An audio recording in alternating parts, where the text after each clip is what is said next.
Well, Raine, well batted today. 81 for you, coming in at a crucial time in the innings. How did you assess that situation when you got to the middle? We were in a bit of trouble, to be fair. They'd bowled well. That Booth, it was an amazing spell. You know, I knocked the top off us, and yeah, we were under a bit of pressure, but we knew, like, we played enough cricket here. It's a pretty good pitch, pretty flat. So we knew if we could get through a couple of spells, then we'd get runs later on in the day. What was the chat out there with Ben McKinney when you joined him? He was going well. Warwickshire seemed to be starving him with a strike, but he was still there. What was the chat like with him? He's always a very relaxed man. He's quite cool and calm under pressure. He was just getting a bit frustrated that, it was, if they bowled straight, it was tough to score, and they bowled really well to him. They just didn't give him anything. So I felt like he was getting a bit frustrated, but it was keeping my positive intent and stuff like that. So he's a man beyond his years, as Ben. Looking at that partnerships, those partnerships you developed later on down the innings with Potsy, Bedders, and before you got out, what was it like, first of all, batting with Bedders but having a runner in Ackers? How do you work out that communication when you've got someone who can't run between the wickets and bat? Yeah, I've never done it, so it was a bit confusing. Like the first ball, obviously he hit it, called yes, and I've started running in panic because he hasn't moved. So it's just something I've never done in my career. So it took a bit of getting used to for me, to be honest with you. But we had a nice little bit of crack going on in there, and it was really enjoyable. Like Bedders, again, like you could put him in any situation and he just calm as anything. So it actually was quite a lot of fun.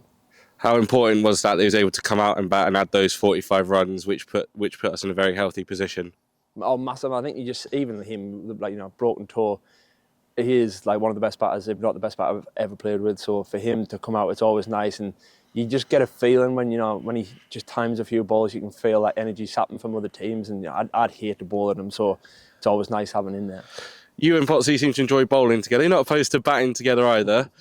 Putting on a decent partnership there. How nice is it to be in a crucial tandem with him at crucial points in the game and make sure you're able to have your say on it? It's class, and I think Potsy, he is a high quality batter. We saw that against Warwickshire last year when I think it was 149. If he applies himself in that, he could be a batter. He's top draw. But sometimes and I'm partial to it as well. We can sometimes do some silly things with a bat. So a lot of the times it's just trying to calm each other down and keep ourselves grounded and that. So it's quite a nice little partnership, to be fair. 81 for you, and then having to watch Potsy and Hoggy smash it about. Didn't seem like a declaration was coming from where we were in the commentary box. How quickly did that message get around from Leesy that you guys were going to stick Warwickshire in for those horrible 4 overs before the close? Well, I think we kind of had a feeling that we didn't quite have enough, but then we just, as the game naturally developed, Potsy played a few shots and Hoggy hit it the spinner over the top. We scored like 30 runs quite quickly, and it kind of took us to where we'd said we want to be.